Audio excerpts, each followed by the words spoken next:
I think the interesting thing with how the Biden administration is framing it is they're calling out the Islamic Revolutionary Guard Corps from go, rather than sort of using a euphemism, proxy groups or something along those lines. They're going straight for the big kahuna right away.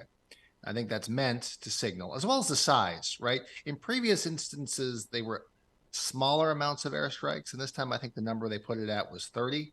That's a little larger than normal. And then if you read the statement a little bit farther, they're signaling that this could go, basically for everybody to butt out.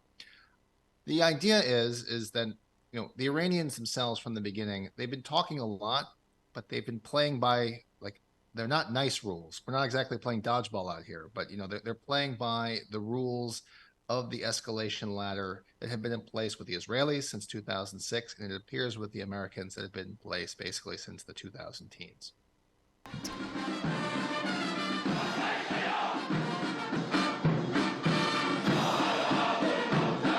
The concern is with horizontal escalation, i.e. that in response to the Israeli incursions, the airstrikes that are taking place, the Iranians have been telling everybody overtly and loudly that they will proliferate, they will escalate if necessary. And again, going back to those rules, one of the ways that you can escalate without necessarily risking getting your teeth kicked in, if you're the Iranian leadership, is by doing they're harassment attacks, small indirect fire, but for the troops at the other end, they still are not pleasant.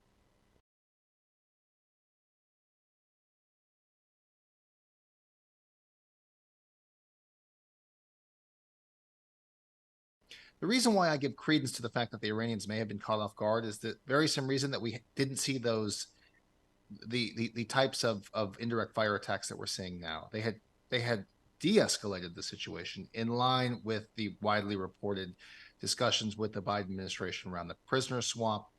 And I think the sort of handshake agreement between the two sides is, let's try and keep things at the status quo.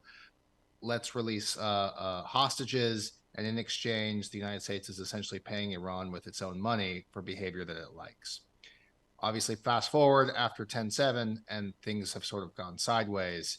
I think the intention, particularly with the airstrikes, with the way that the Biden administration is signaling will stop if you stop, is that everybody wants to keep this from going sideways and would like to basically try and keep this contained to Gaza itself rather than a broader regional conflict.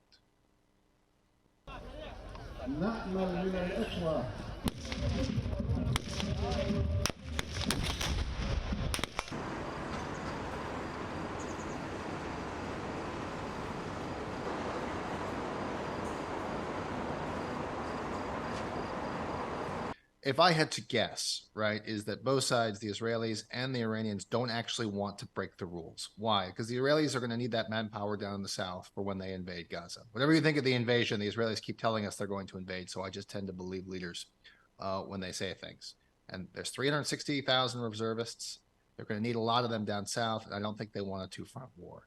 And the Iranians, they like to do the hold me back, hold me back, hold me back, but how would they possibly be able to escalate without risking sort of severe and significant destruction of their infrastructure in southern Lebanon out to Syria? And so the rules, again, these are not nice rules, appear to be holding. But of course, leaders make dumb decisions all the time. And so tomorrow they could wake up and feel like they have to go big, the Iranians or the Israelis, and then you risk these sort of unintended escalation or intended escalation that locks the two sides into a much larger conflict that perhaps neither wants but may want tomorrow.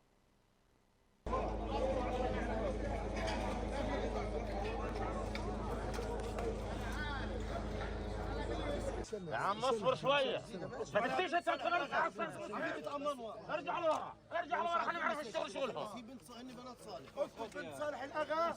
This is a country that's been in civil war, remains at civil war. Its government, while sort of locked in place and externally guaranteed by the Iranians and the Russians, can't under any circumstances basically retake all of the entirety of its country. It's too weak. It's an economically calamitous position. But of course, sometimes you have to do the hold me back routine a little bit as well.